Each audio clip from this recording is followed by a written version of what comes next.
प्रहलाद को देखिए राक्षसों के बीच में है, आप कम से कम इंसानों के बीच में तो हो,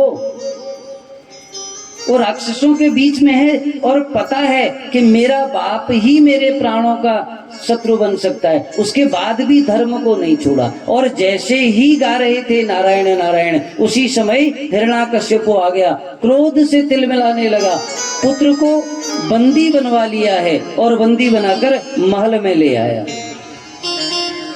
पहले तो समझाने लगा, अरे पुत्र मान जा, देख नारायण मेरा शत्रु है, मेरे सामने तो नारायण कुछ है ही नहीं, और पुत्र अभी भी वक्त है, मान जा, और देख अन्यथा मैं तेरे साथ तेरे नारायण का भी वध कर दूंगा। क्रोध में जब प्रहलाद नहीं माने तो एक खंबे की ओर इशारा करके बोलने लगा, बोल कहां कहां तेरा नारायण है। प्रहलाद ने कहा, यत्र सर्वत्र है महाराज, कण कण में विराजमान है। क्रोध से बोला, देख इस खंबे में तेरा नारायण है। क्षण मात्र के लिए प्रहलाद ने भी कह दिया, इसी खंबे में मेरा नारायण है महाराज।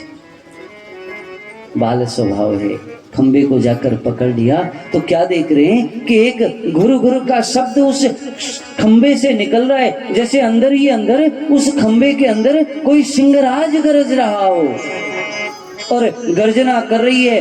वो मूर्ख हिरण्याकश्यप समझ न पाया, अपनी गदा को उठाया और प्रहलाद से कहने लगा, आज अगर तेरे इस खंबे में नारायण है तो मान ले आज मैं नारायण को समाप्त कर दूंगा। जैसे ही उस गदा से उस खंबे पर प्रहार किया है तो देखा एक जोर की गर्जना होती है, वो खंबा विदीर्ण हो गया और उस खंबे से नरसिंह भगवान प्रकट हो गए। बोलिए नरसिंह भगवान की जय।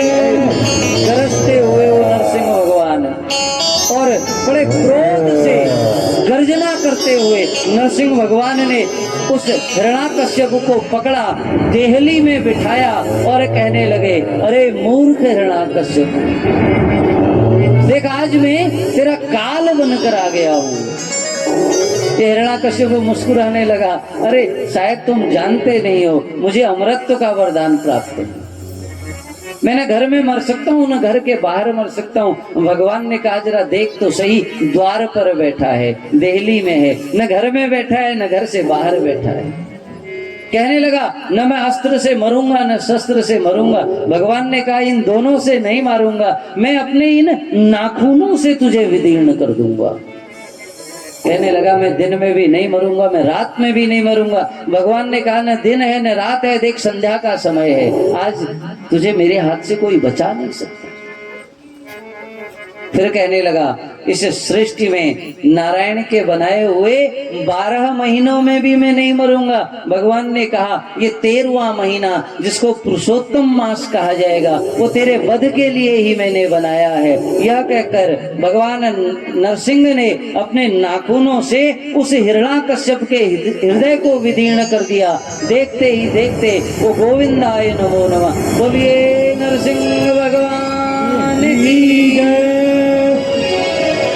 इस प्रकार से नरसिंह अवतार की भगवान ने कथा श्रवण कराई, और ये कथा श्रवण कराने का मतलब है भगवान पर भरोसा प्रहलाद की तरह होना चाहिए, प्रहलाद की तरह। और जब भगवान पर भरोसा प्रहलाद की तरह हो जाता है ना, तो फिर भगवान स्वतः उस मनुष्य के कष्ट हर लेते हैं।